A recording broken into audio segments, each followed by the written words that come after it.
that D.C. a week ago had a higher murder rate than Trinidad and Tobago, which the United States State Department has said you shouldn't visit because it's unsafe.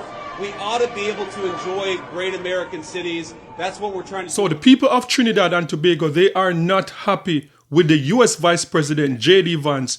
In a recent press conference in Washington, D.C., J.D. Vance trying to make his point about why the takeover of Washington, D.C. by the National Guards. J.D. Vance went on to compare the crime level in Washington, D.C. to that of Trinidad and Tobago, and Trinidadians are not having it. The next thing I want to talk about is what we see going on now with troops building up in Venezuela. Is this the reason why the Trinidad and Tobago Independence Day celebration was cancelled? Let's talk about it.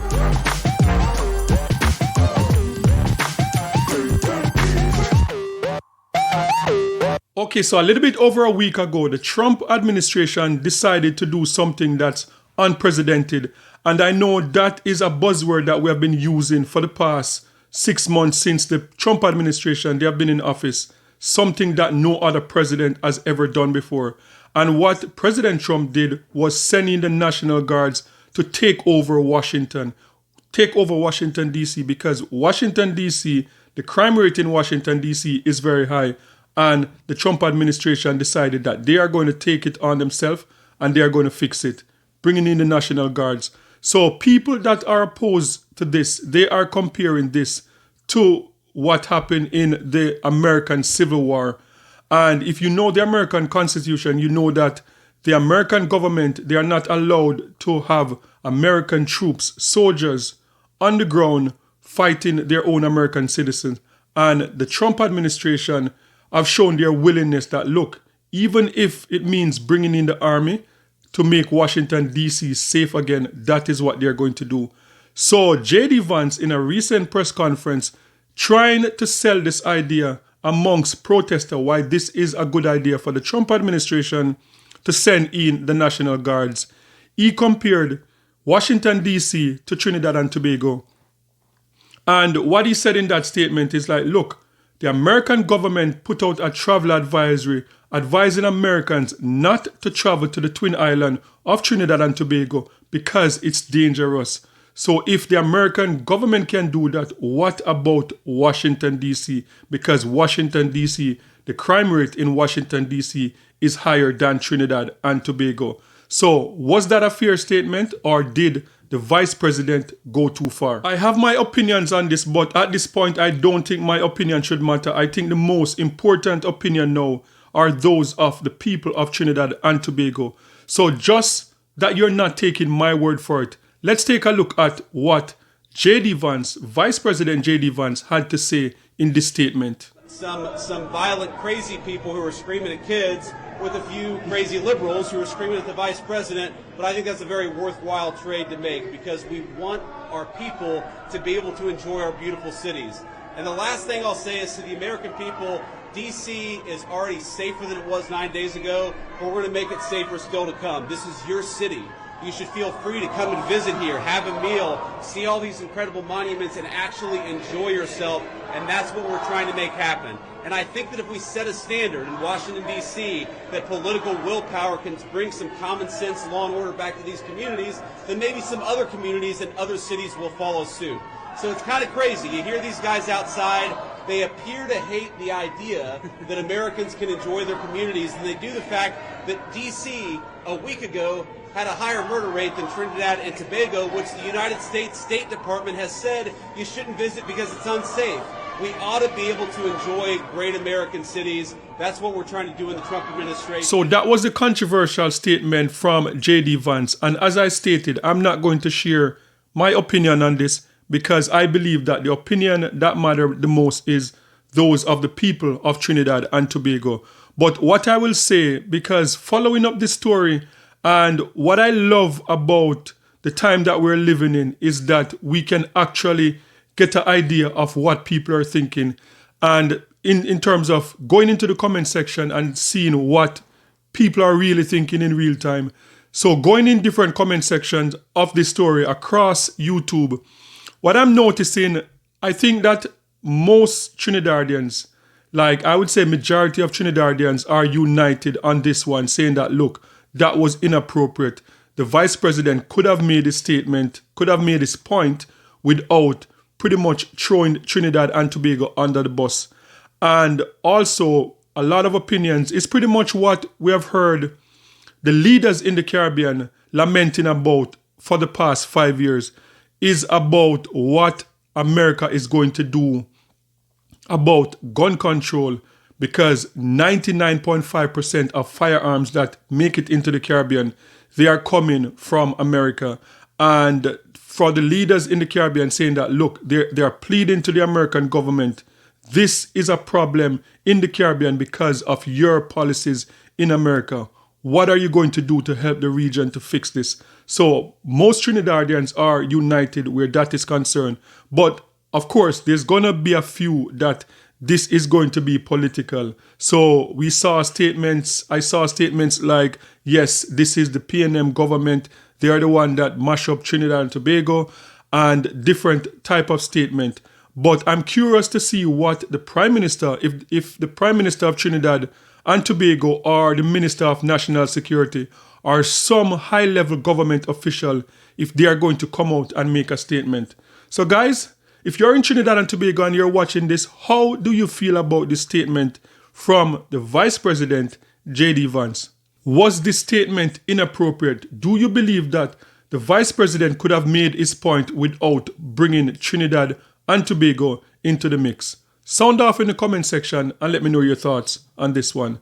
And the next story I want to talk about is about what the developments that we see going on now with America sending warships into the Caribbean.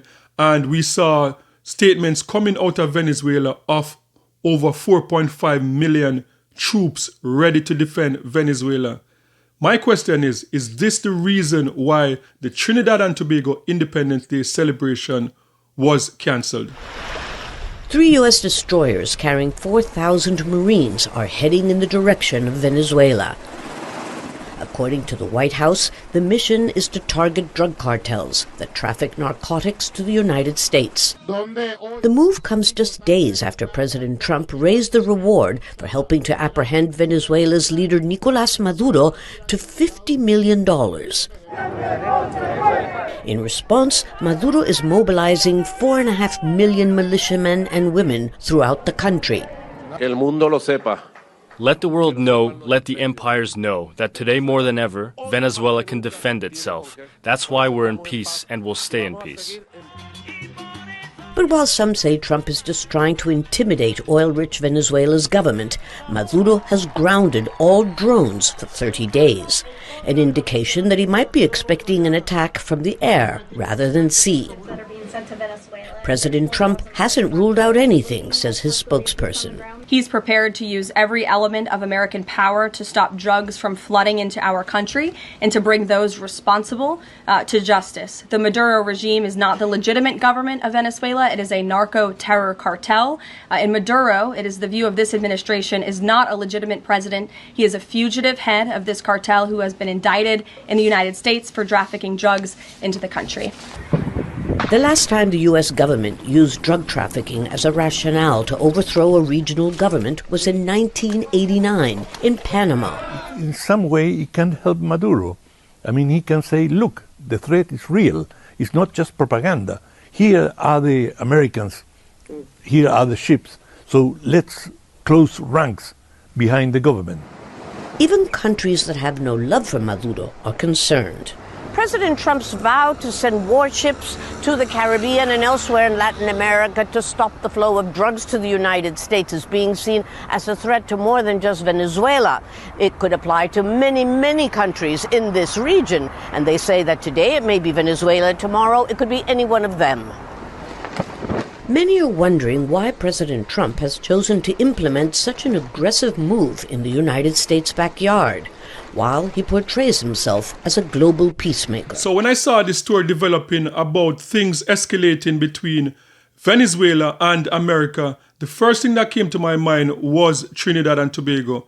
Because a few days ago, we were talking about Trinidad and Tobago canceling their Independence Day celebration, and people were wondering what is the reason, why would they cancel such a big event? Because Trinidadians are proud of their independence and they want to celebrate it, and it's never been cancelled before, apart from the time with the pandemic when people were not allowed to gather. So something must be really serious for them to cancel this, or people are saying that the Prime Minister was just not interested in Independence Day celebration.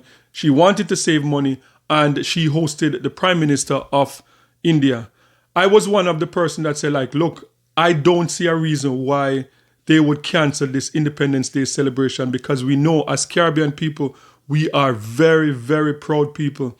And also in that video that I did about it, I said that, look, I am willing to be wrong if the Prime Minister, if the officials in Trinidad and Tobago, if they come out and they explain the reason why they canceled this celebration, and it's a valid reason. So the first thing I thought when I saw things going on between, the escalation of things going on between America and Venezuela, that is what I thought. Is this the reason why the Trinidad Independence Day celebration was cancelled?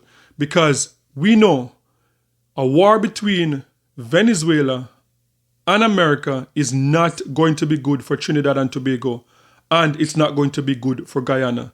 So guys, if you're in Trinidad and you're watching this, if this is the reason why the Independence Day celebration was cancelled, because of developments that we're seeing now, things escalating between America and Venezuela, is this a valid reason? Are you satisfied now if the Prime Minister comes out and said, this is the credible threat and we are talking to the American government and this is why we had to cancel this important event? Sound off in the comment section. Let me know your thoughts on this one. And don't forget to like, share, and subscribe for more amazing content. And remember, peace.